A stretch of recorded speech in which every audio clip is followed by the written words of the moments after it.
Hi, my name is Richard Tatomir, and I am going to be speaking on emotionally focused therapy, specifically for couples, but you'll also find some benefits around working with individuals, families, because emotionally focused therapy, EFT, has to do with attachment and the connection and the bonds that people have in human relationships. A little bit about myself. You will see that my name is Richard Tatomir, and I have a master's in counseling psychology, and I am currently in the role of a clinical professor for the Surrey Anti-Gang Family Empowerment Program, where I teach counselor trainees and deal with higher risk youth and families around conflict, around relational issues, substance use, various mental health issues.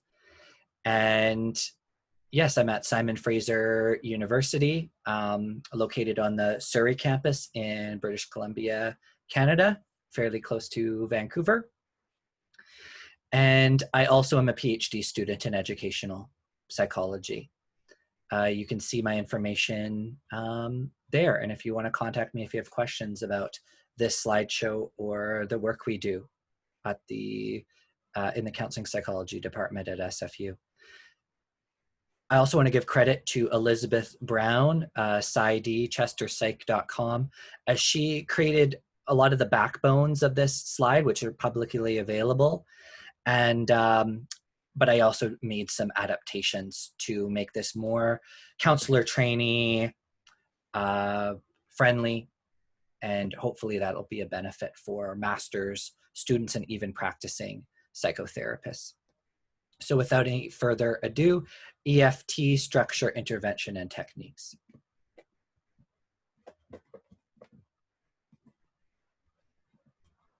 So our goals for today: give a basic overview of EFT. I hope to develop some skills with you in the application of EFT when working with couples. As I said before, there's always an emphasis on attachment. I'm hoping that you have a basic understanding of attachment, the difference between insecure attachment and secure attachment,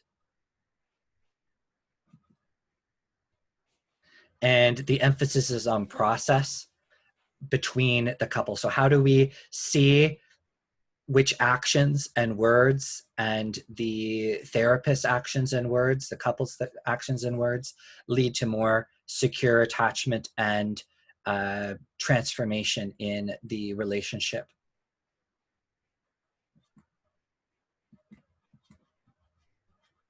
So a bit about EFT. It's a short-term, 8 to 20 sessions, depending on the level of distress, structured therapy. It is a couples therapy with one of the highest success rates. It's important when you're practicing couples therapy to practice an evidence-based couples therapy, as there's been other studies that talk about couples therapy and the very unique practice of couples and family therapy when there's more than just your individual client in the room, that it is different than individual therapy. And there's problems when we try to apply an individual therapy method to couples and families. So this is a method that can lead to 70 to 73% or 90%. So basically I've seen various studies showing between a 70 to 90%, let's say, success rate or significant improvement rate. And it has it's one of the most researched.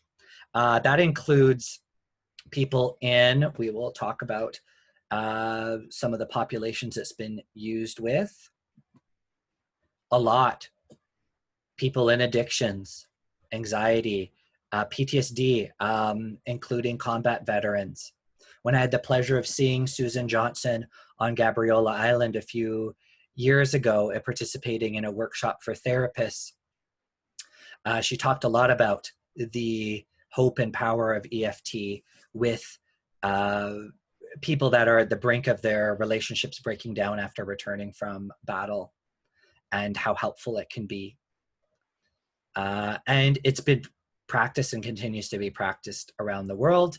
And it's been used with LGBTQ plus couples as well. So not just heterosexual couples. There's more research coming out about that, seeing it as just effective. Maybe there are some slight changes that need to happen,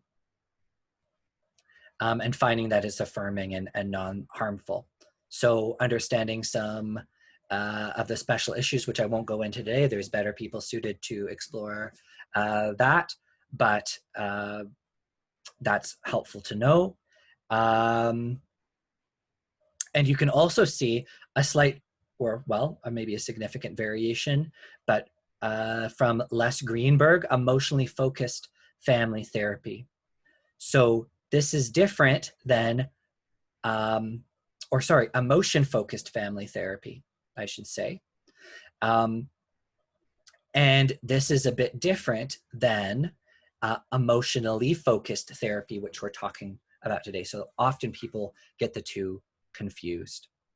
And you can see that there are separate websites for each of those different approaches.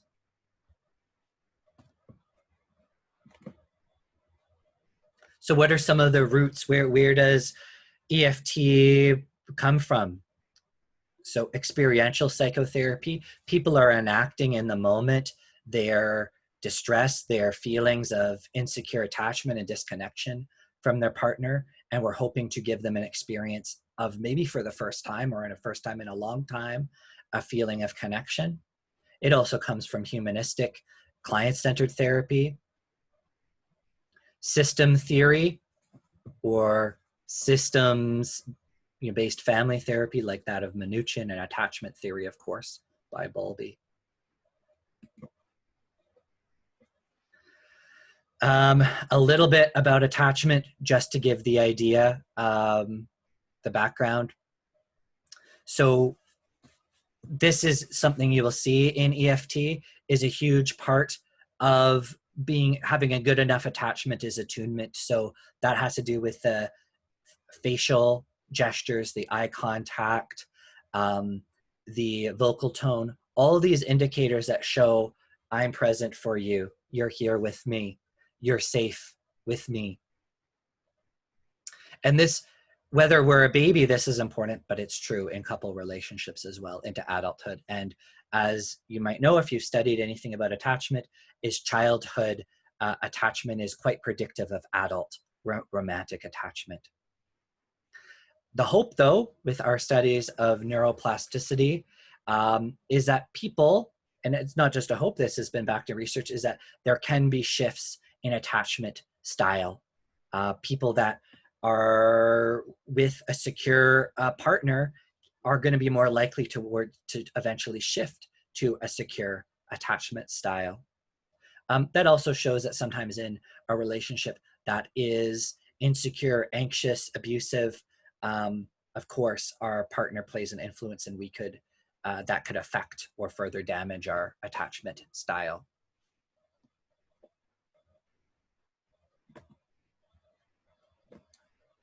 Bonds, not bargains. Adult romantic relationships are emotional bonds. The main thing about attachment is we want to provide a safe haven and a secure base for our partner.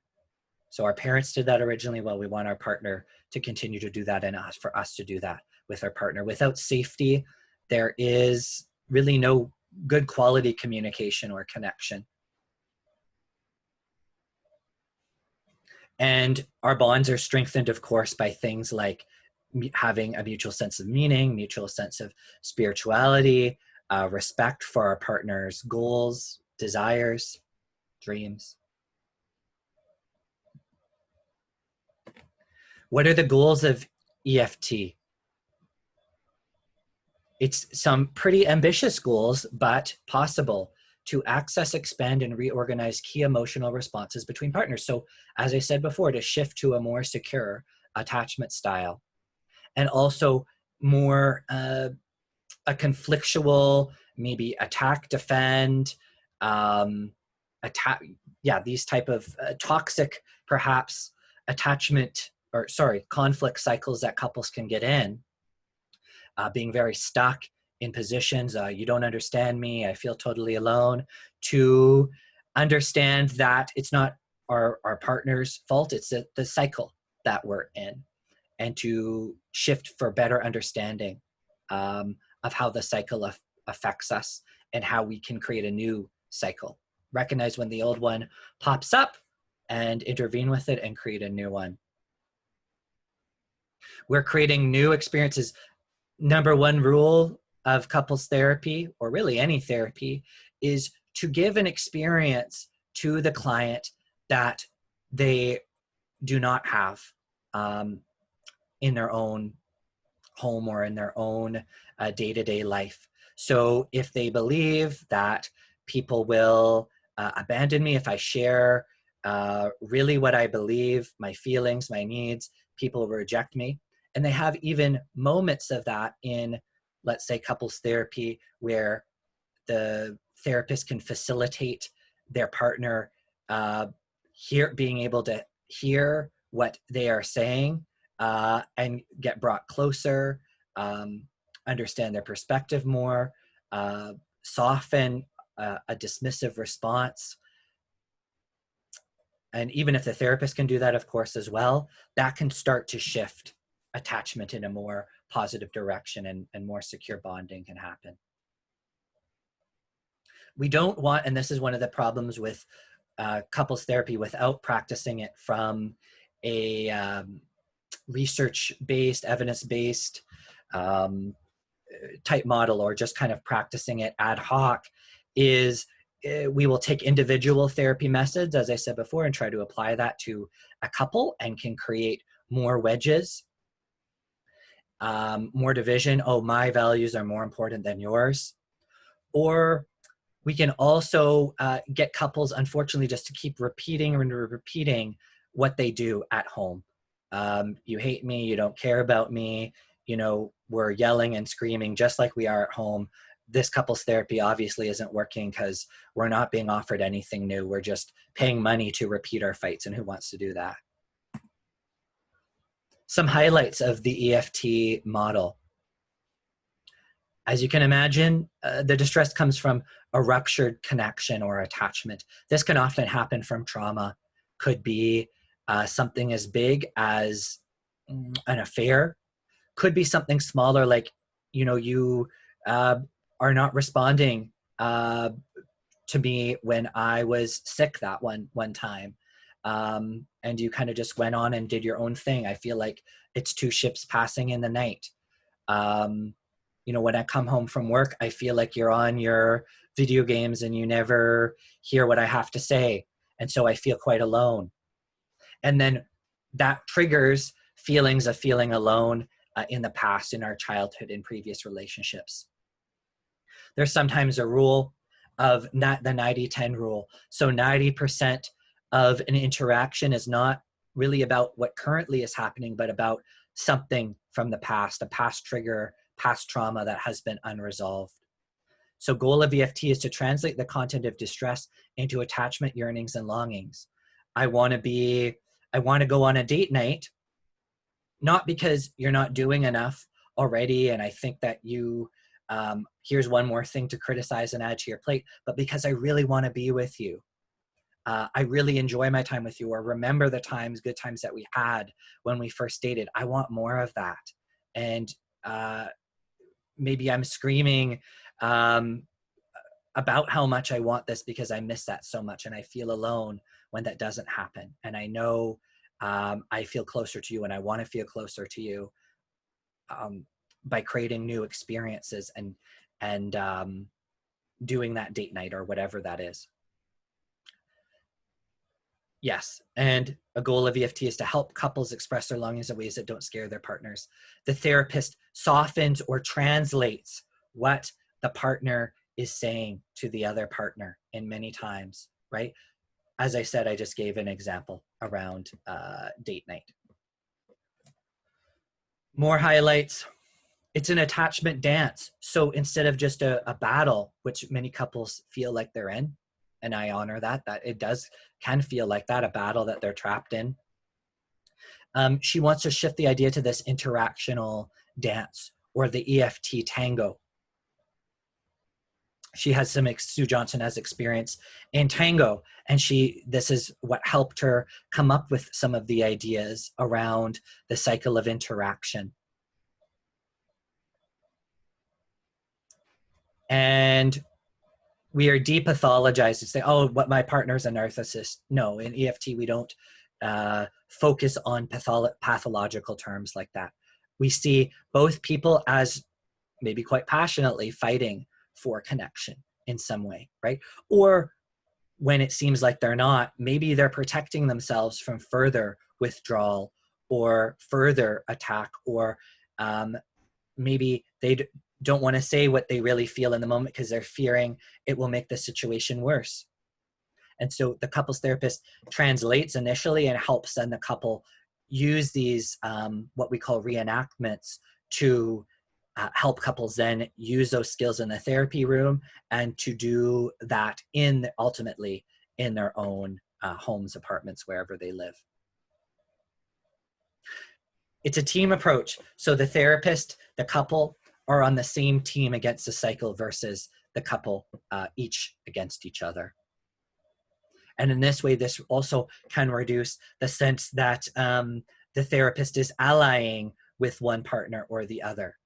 Often men will say this, oh, the couples therapist was on your side, wife.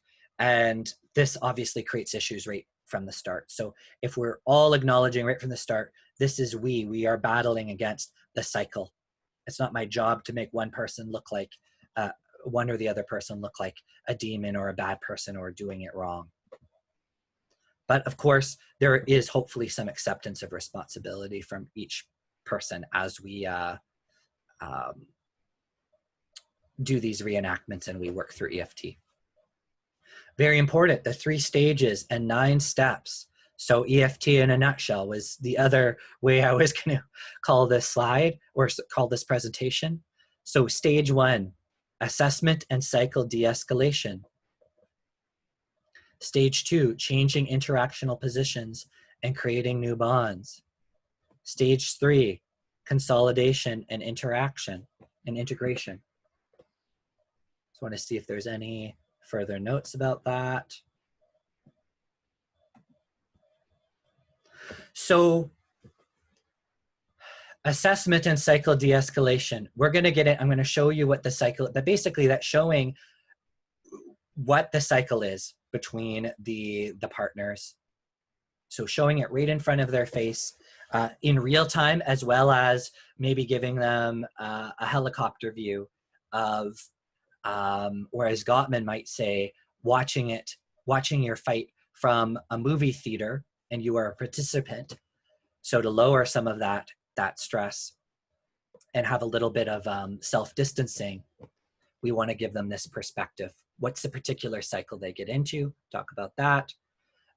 We're going to change the positions that they're in from withdraw, defend, attack, defend, to giving them an experience of what a different position could be. Maybe understanding why their partner's positions got formed the way that they are. And in the end, of course, we want to bring their skills together so that they actually can practice it in real life. This is very much in a nutshell. I would get you to refer to her books, which are going to be listed at the end of this slideshow.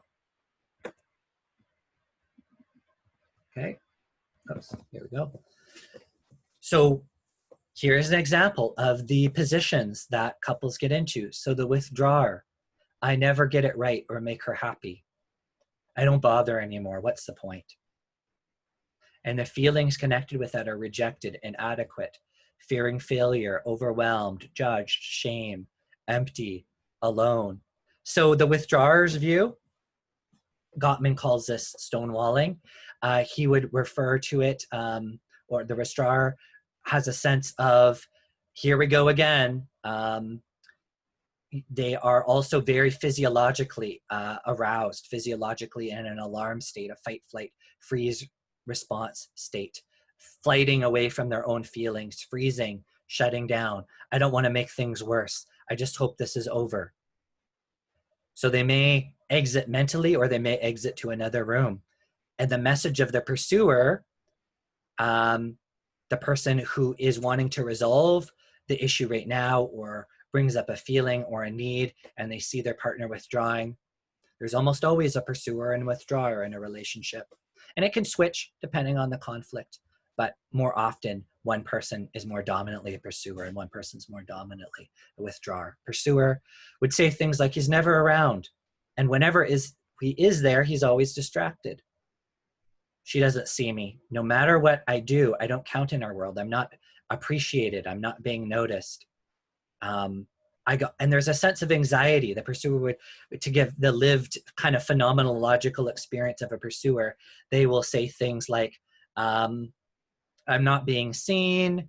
I got to resolve this issue right now. If I don't resolve it right now, my partner is forever going to put it off. I feel like just like what I felt as a child when my parents ignored me. Hurt, wanted, unwanted, invisible, alone, abandoned, desperate, deprived, not important. Lesser than, unworthy. This is a very important slide, as well as the cycle. Scott R. Woolley, a couples therapist, EFT therapist, brilliantly breaks it down here. So basically partner one, partner two, the same structure is going on, but the content could be different. And I'll give you an example that highlights what this looks like, from the circle of the initial behavior, the initial trigger, to our story about it, to the emotions that are going on.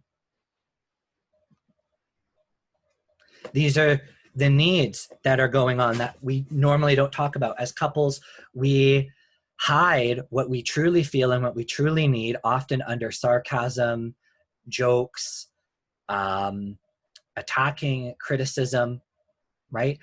We don't really want our partner to, run away or get angry when we ask them to do the dishes, but, and we actually want to be closer to them. We might just need some help, some assistance. But if we engage in what Gottman calls the four horsemen, or Sue Johnson might describe as attack, we then actually drive them further away, right? We want closeness, we want acceptance, but we are showing behaviorally a attack. And we'll have a video also that will show a little bit about this. And I want you to really watch what are these different layers of what is happening in the video with the couple. We also can have a fear, right? Okay, I can't really state what I feel honestly and use like a I statement. I feel disappointed when you don't show up when you said you were going to after work. Because maybe we've shared that before in this relationship or a past relationship, and our partner didn't listen, or we felt we might feel rejected. So instead, we are like, well, I'm going to get rejected anyway. Maybe I need to say it more. Maybe I'm just not going to say it. Or I can't just share what I feel because they weren't able to hear me, so I need to turn up my volume. This is what children do too, right? If they don't get heard the first time, the message isn't received, they turn up their volume. So I want to play with mom. I want some time with mom or with dad. And when we're on our smartphones, then the child might start tugging at our clothing, right? Or they might start yelling, screaming, throwing a tantrum. We'd like to think we're different as adults. We're really no different.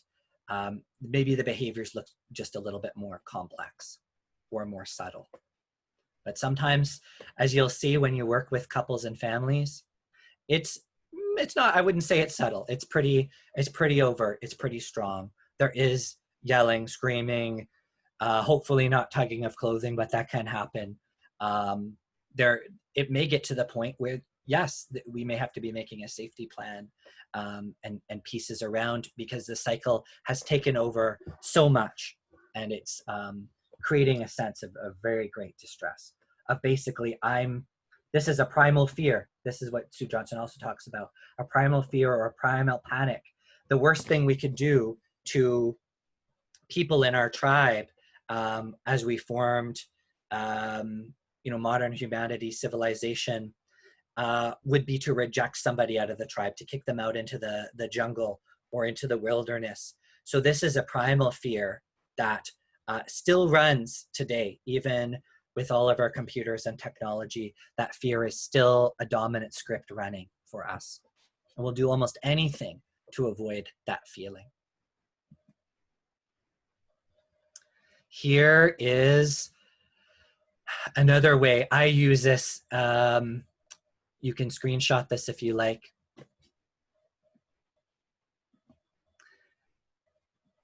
Oops. I use this cycle all the time, or this image all the time with my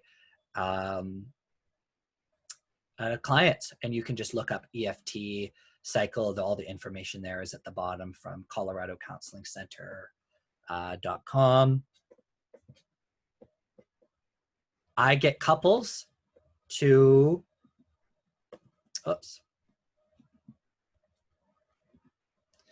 I get couples to actually write out. This is one of the first pieces of homework. Either we do this in session or between the first and second session, is to actually, maybe they talk and I write it down, or they write it down in front of me, is a recent fight. What's a recent conflict that you have had, and we then go through it step by step.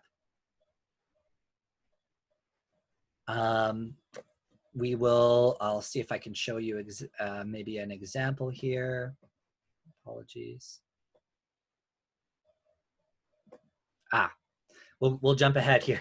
Here's a perfect example, and I'll go back to the other one. Here's a pursuer, Anna. She's complaining, criticizing, pouting, shouting, pushing away. So you can just almost insert any scenario here you want. Let's say Anna is mad that Georgios does not come home from work on time. She has a wonderful dinner prepared. This was a very similar issue that I just dealt with a couple just a few days ago. What is her story or narrative of what's going on?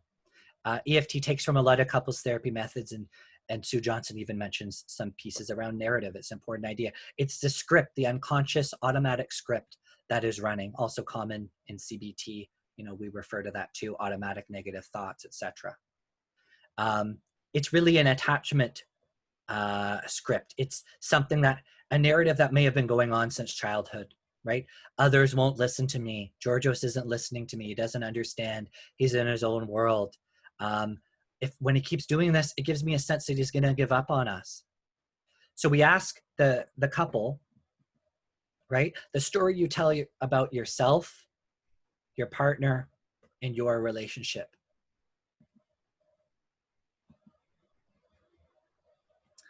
I am not good enough. I'm a burden for someone to stay with me, right? I keep asking, he doesn't, listen to what I say. So maybe he just doesn't want to be with me. That really may not be the truth. It probably isn't, but that's what this person feels.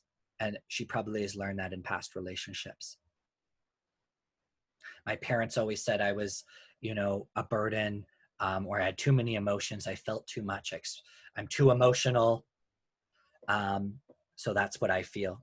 And then the emotion that we would primarily see, as you can see, there's this ... line. In Satir, we talk about what's above the visible part of the iceberg, that small percent, maybe 10 to 30% that's above the water, and the 70% that's below the water. So we see anger, we see anxiety. Obviously, we can see that in her behavior.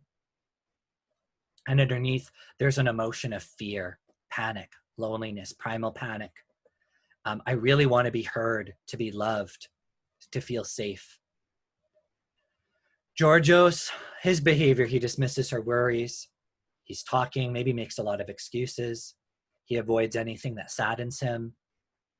He says, I delete. That's his understanding of what's happening in terms of the behavior. Maybe that's Anna's interpretation. But he said he believes that she doesn't appreciate what I offer, doesn't accept me. Why can't she see all the other times that I've come home from dinner? Or, you know, I've been working hard for the family to give the family what they need. She doesn't appreciate me. You know, why can't she just welcome me home? I just feel not good enough no matter how much I try. I can't succeed in winning Anna over or changing how she feels. I can't succeed in life. I'm not sure if that's a typo. Maybe this person feels untrustworthy, right? That they're not trusted. The secondary emotion, or maybe they feel that they are trustworthy and Anna, they can feel that Anna does not see them in that way. Secondary emotions, anxiety, tension. You could see this in their face. I'm sure you could see this in clenching of shoulders, increased heart rate. Get the couple to explore. How do you feel anxiety in your body, tension in your body, your anger? Where do you feel that? How does it feel? Their phenomenological experience. Very important. And you want both partners to be able to hear that. Primary emotion actually underneath is sadness, despair, right? A feeling of not good enough, no matter what I do. I really want to be accepted, to be appreciated.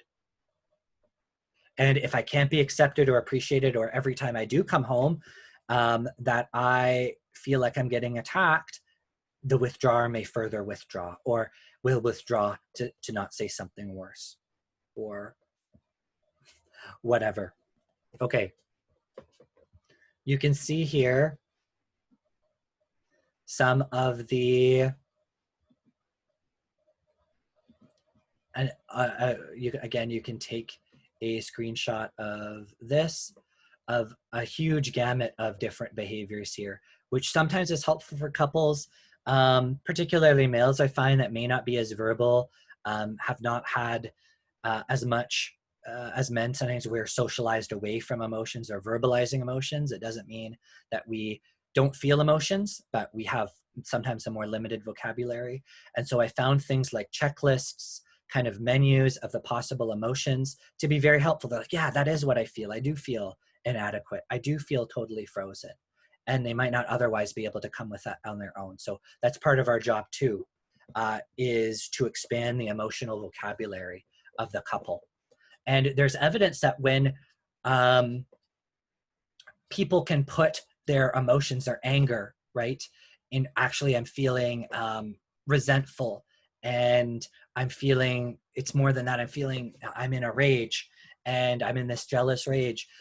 When they can be more exact with their wording, it tends to contain the emotions better. They tend to, the emotions can transform, kind of move out less dangerously through them. So Mr. Rogers even said this, what is mentionable is manageable.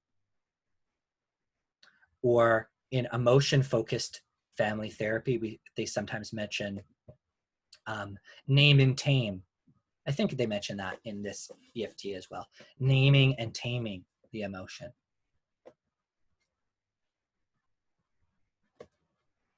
Okay. So here we're going to identify the couple conflict. And we are going to see it as from this film, The Breakup, 2006 film with Jennifer Aniston and oh my gosh, I forget the other guy, but you'll know right away. Use your cycle versus heart handout. So hopefully you have taken a screenshot of that. As you watch both characters in the clip, fill in as much of each character's part of the cycle as much as you can. So hopefully you have taken maybe a screenshot of these previous ones here.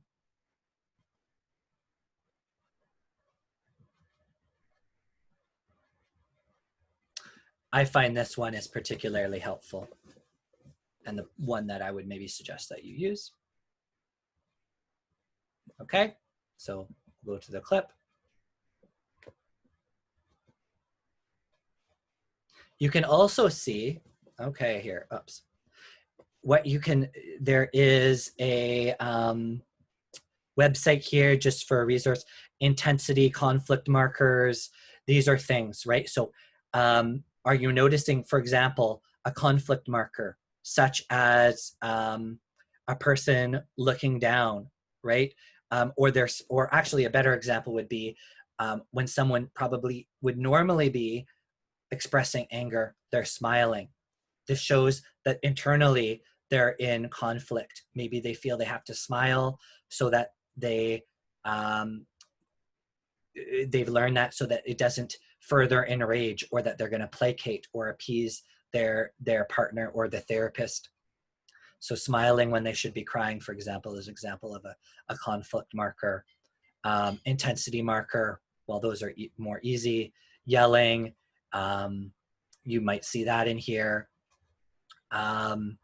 You might see clearing of the throat, like kind of a paraverbal conflict marker, talking fast, talking slowly, volume, these different things. But what's most important, again, is using those things as clues to what is the experience. How do those external, those are reactive feelings. What do those show about the felt sense in their body and their emotions, what's going on? Sometimes couples, as I said before, may have very little clue, so we may have to interpret more for them. So that's why I'm talking about these intensity markers, conflict markers more.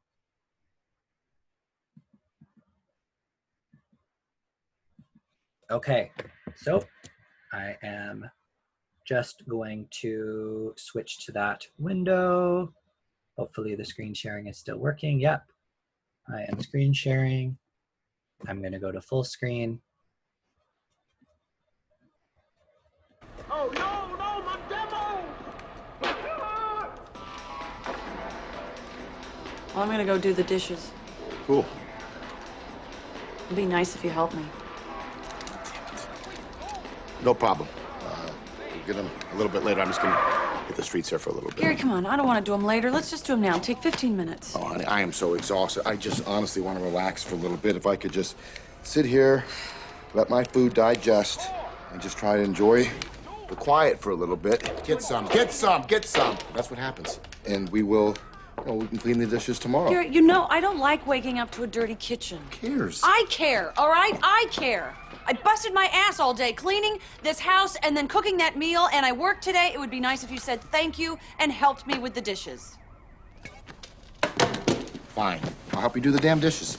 Oh, come on. You know what? No, that's not what I want. You just said that you want me to help you do the dishes. I want you to want to do the dishes. Why would I want to do dishes? Why? See, that's my whole point. Let me see if I'm following this, okay? Are you telling me that you're upset because I don't have a strong desire to clean dishes? No, I'm upset because you don't have a strong desire to offer to do the dishes. I just did. After I asked you. Jesus, Brooke, you're acting crazy again. Don't you call me crazy. I am not crazy. I didn't call you crazy. Just I didn't did. call you crazy. No, I didn't. I said you're acting crazy. You know what, Gary? I asked you to do one thing today, one very simple thing, to bring me 12 lemons, and you brought me 3. God damn it. If I knew that it was going to be this much trouble, I would have brought home 24 lemons. Even 100 lemons. You know what I wish? I wish everyone that was at that goddamn table had their own little private bag of lemons. Gary, it's not about the lemons. Well, that's all you're talking about. I'm just saying it'd be nice if you did things that I asked. It would be even nicer if you did things without me having to ask you. Well, I do seem to remember doing something for you this morning without you asking. Gary, come on. I'm you serious. know what? No, Come I'm here. serious. I really am. Come on, you knew I was working today and I made that meal, and you could have thought to yourself, you know, you could have said, I think I'm going to get Brooke some flowers. You said on our very first date that you don't like flowers, that they're a waste of money. Every girl likes flowers, Gary. You say that you don't like flowers. I'm supposed to take that to mean that you do like flowers? No, this is not about, you're not getting it. You're not getting this, Gary. Okay, it's not about the lemons, it's not about the flowers, it's not about the dishes. It's just about, how many times do I have to drop hints about the ballet? You know I can't Brooke, come here.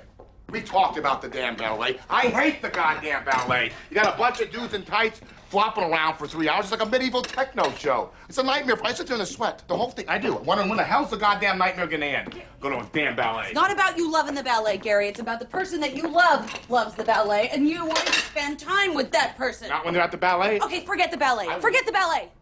We don't go anywhere together. We just went to Ann Arbor together. To Ann Arbor. To the Michigan Notre Dame game. You think screaming drunk kids and leprechauns doing backflips, that's fun. That's fun for me. Come on, man. I did that for you.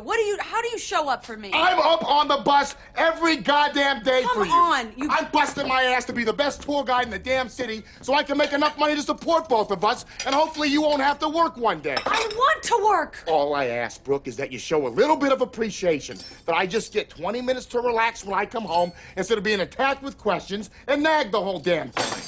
You think that I nag you? That's all you do! All you do is nag me. The bathroom's a mess. Your belt doesn't match. Hey, Gary, you should probably go work out. Nothing I ever do is ever good enough. I just want to be left the hell alone.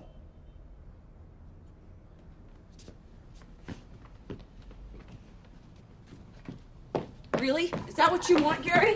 Is that what you want? Yeah. That's what you want? Yeah. Fine, great. Do whatever the hell you want. You leave your socks all over this house, dress like a pig, play your stupid-ass video game. I don't care. I'm done. What? I'm done. I don't deserve this. I really do not deserve this. I deserve somebody who gives a shit. I'm not spending one more second of this life with some inconsiderate prick. You're a prick.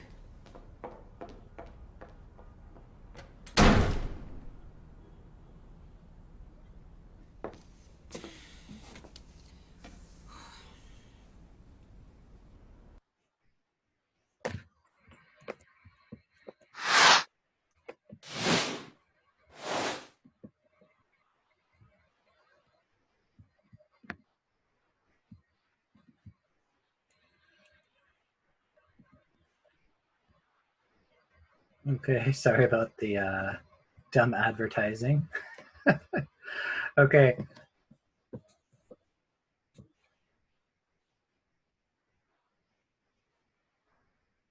So the homework, fill in as much as each of character's part of the cycle as much as you can. Compare notes with the partner. What were you missing? Obviously, this is a lecture being delivered probably individually. This would be great if you could call one of your colleagues in the class and discuss, compare notes. But of course, you can just look at your looking at the cycle. I'm going to give you some ideas of what I see there as well, so you can compare that. As a class, we're going to review the cycle together, making sure we have filled it in the best that we can, paying attention to identify elements. Make sure that this, oh.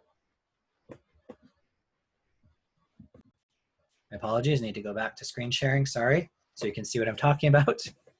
Reviewing the cycle together, making sure we have filled in the best we can, paying a special attention to identify elements below the line, such as fears, primary emotions, unmet and attachment needs that drive the cycle.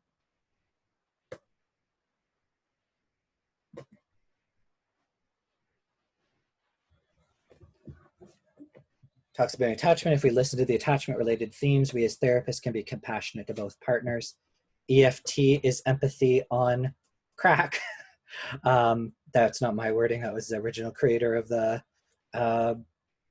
of this modified presentation, but I would agree.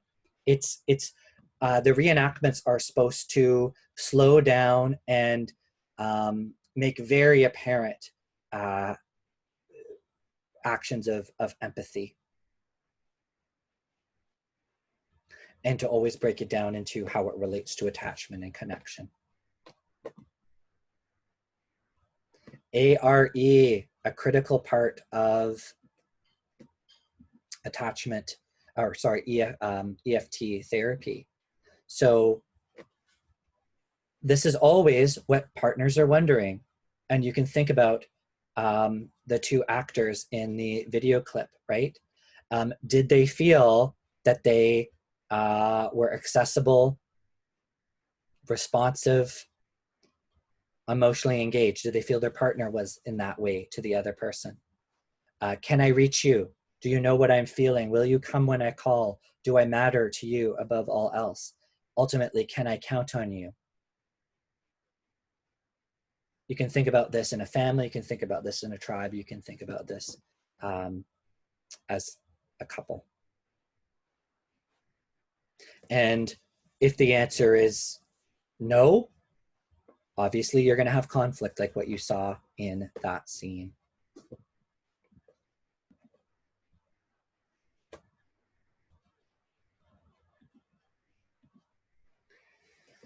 So the process, and you're going to see this in the next clip, is each interaction is slowed down and processed. Enactments are utilized throughout treatment. So it's to help understand. So diagnostically, what they mean by that is to see what is going on. You know, how does the cycle play out? Is this a withdraw or pursue withdraw pattern? Is one partner expressing their anxiety actually through what appears to be anger and criticism? So getting underneath. And we want to deepen the emotional connection and shift the interactional positions to reinforce rarely occurring positive emotional interactional experiences. As I said before, basically, we want to give the couple an experience of secure attachment that they might not otherwise feel.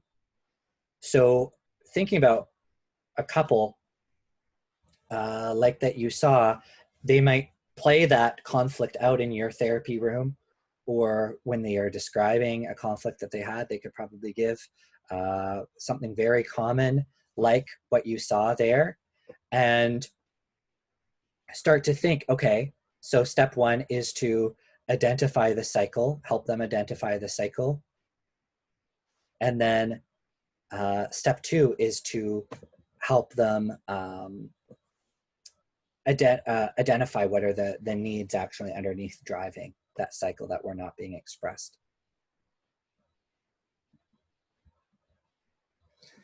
Sue Johnson does this better than I do, so obviously. So there'll be a clip that you can kind of think, okay, when Sue Johnson works with this other couple, a real therapy clip, then you can think about how would you do that for Jennifer Aniston and her partner when you're a rich celebrity couples therapist. Okay, so skills for emotional engagement. So this is how basically to do reenactment. Important. The therapist intentionally repeats key words and phrases for emphasis. The therapist uses images or word pictures that evoke emotions more than abstract labels tend to do. The therapist frames responses to clients in simple and concise phrases. Clients can talk a lot, so you're going to break it down. Therapist will slow the process of the session and the pace of her speech to enable deepening of emotional experience. Therapist will use soft and soothing tone of voice to encourage a client to deepen their experience. And the therapist uses the client words and phrases in a supportive and validating way.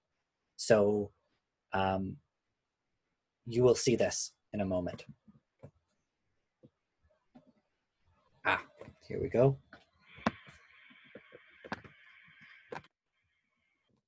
Okay. Just switch over to that.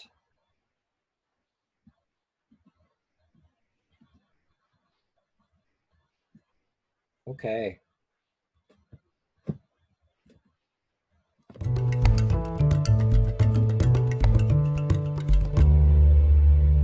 I don't even need a who's right. I don't need to always be right. I would just like to be heard.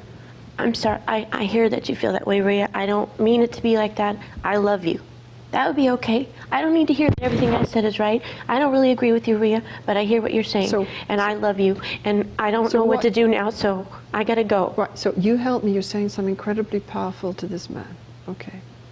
What you're saying to him, if I'm hearing you right, is You're saying to him, Matt, I don't need you to be perfect. I don't need to be right. I don't need you to be right. I don't need you to fix it right this second. I don't need you to fix it. It's okay for me to be disappointed sometimes. I just need to know that I'm important to you and you can reach for me. That's all I need to know. I'm sorry you're upset, Rhea. And What I'm doing here is outlining and going and reflecting her attachment hurts, her attachment needs and longings, and listening to her. My assumption is validating her, reflecting her feelings, helps calm her down and be able to come more into the moment and stay with the present process.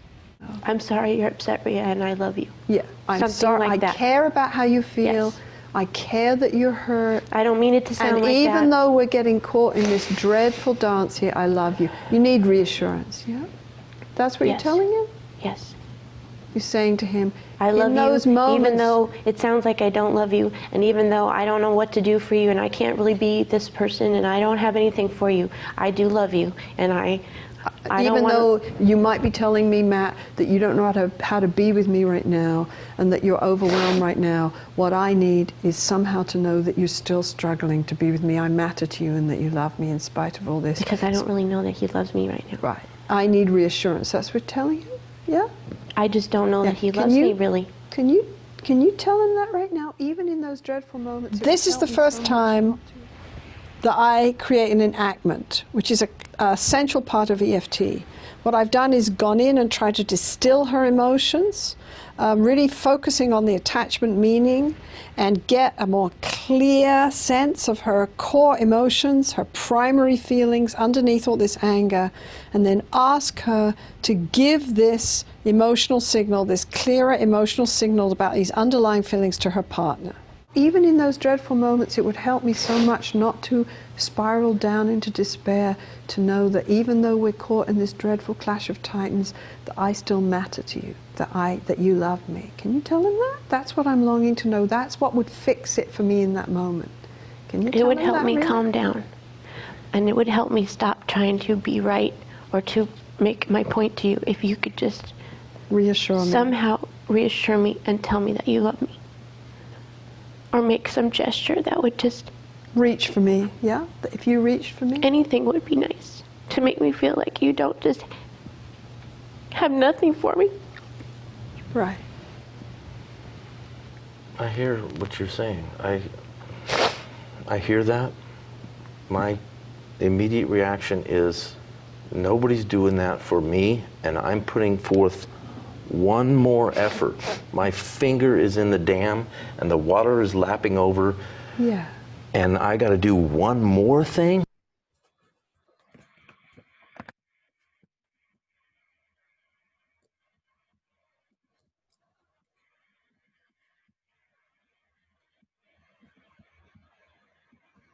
Okay. All right, just need to share screen again. There we go.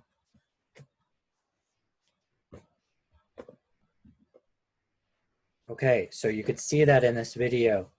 Examples of empathic reflection, validation of client realities and their emotional experiences, responding questions, reflections on the leading edge. So this is almost like being an emotion detective, taking what they said. So maybe they're saying I'm angry, and actually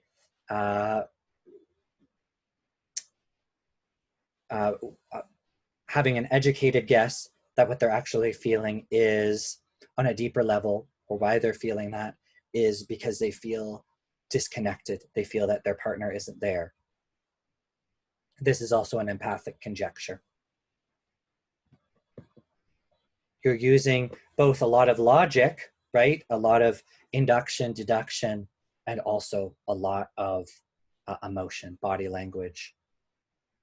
Obviously, I would hope that this is a good introduction and a chance maybe you can practice some of these techniques with clients while you are in clinic and your practicums, etc., in your practice, but also to seek some formal training in EFT, because it is quite an advanced therapy. There's a lot going on for a therapist to remember, right? And you have two people's emotions and all that comes with that, including your own. You can be triggered too, of course. Notice how Sue Johnson tried to create a new interaction, right?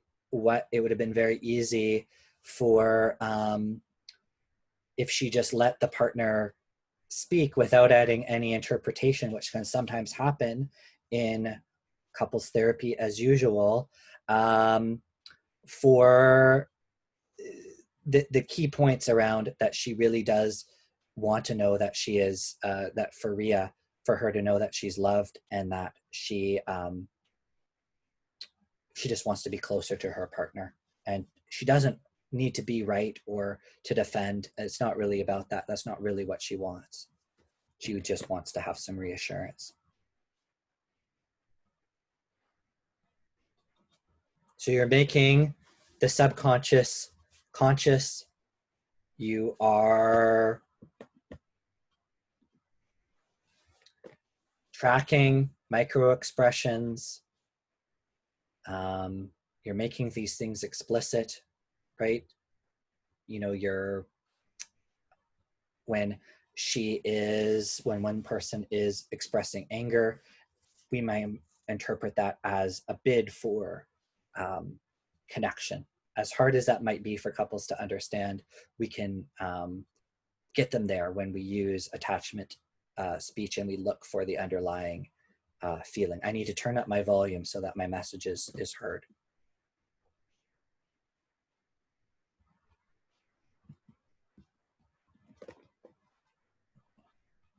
Five basic moves of EFT, or the EFT tango.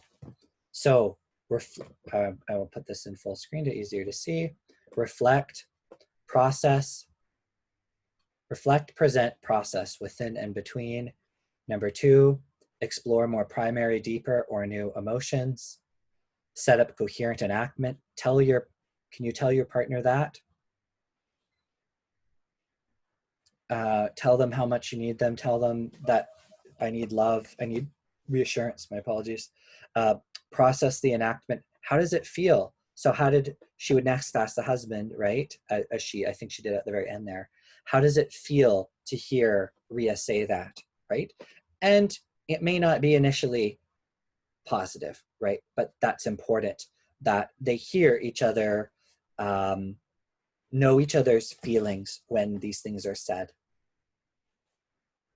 Chances are they both are feeling very pained, very disconnected, very unappreciated, and one partner may have no idea that the other partner actually really feels like that or understand. So we help them understand that. And they actually want the same things, to feel more connected, to have a secure attachment, somebody there that is there for them.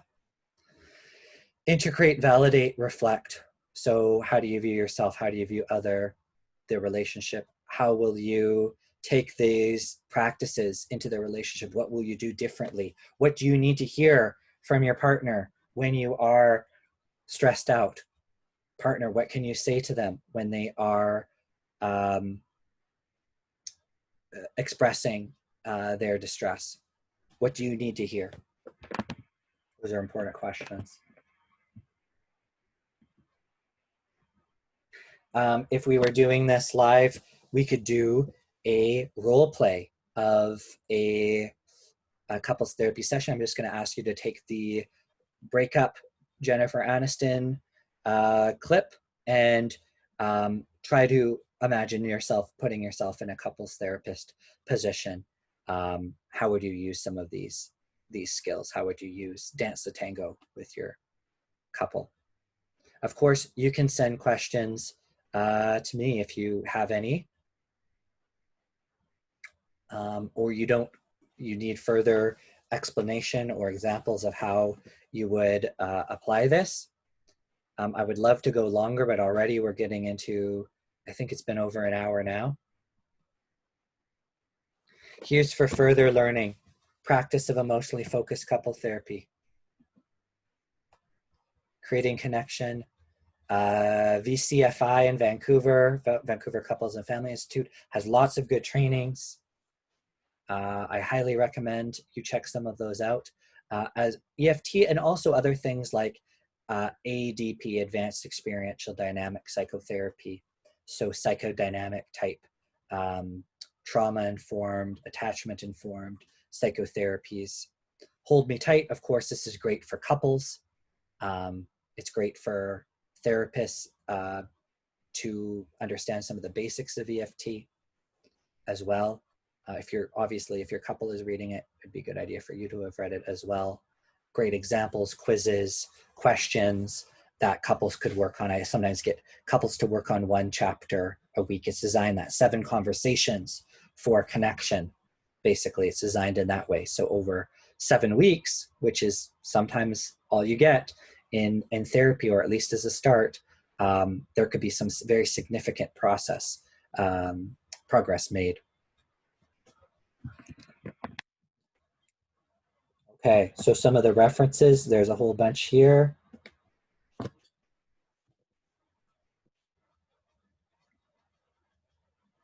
I will, oops.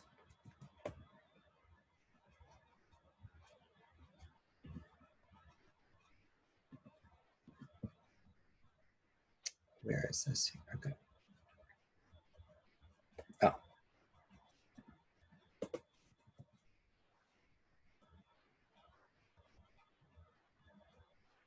So there you go. You can see those references here. You can screenshot it if you like.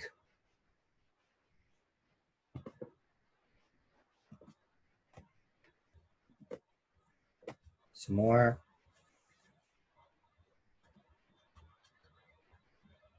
It's amazing to see EFT even being used with cardiac patients, to see how it can lower their stress level and reduce their risk for further heart conditions, another heart attack.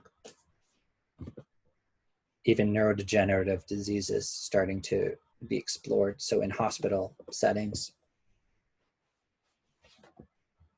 Okay, so that concludes this presentation. Thank you for listening. Again, I'll go back to the first slide just so that you can see my contact information. And thanks for watching.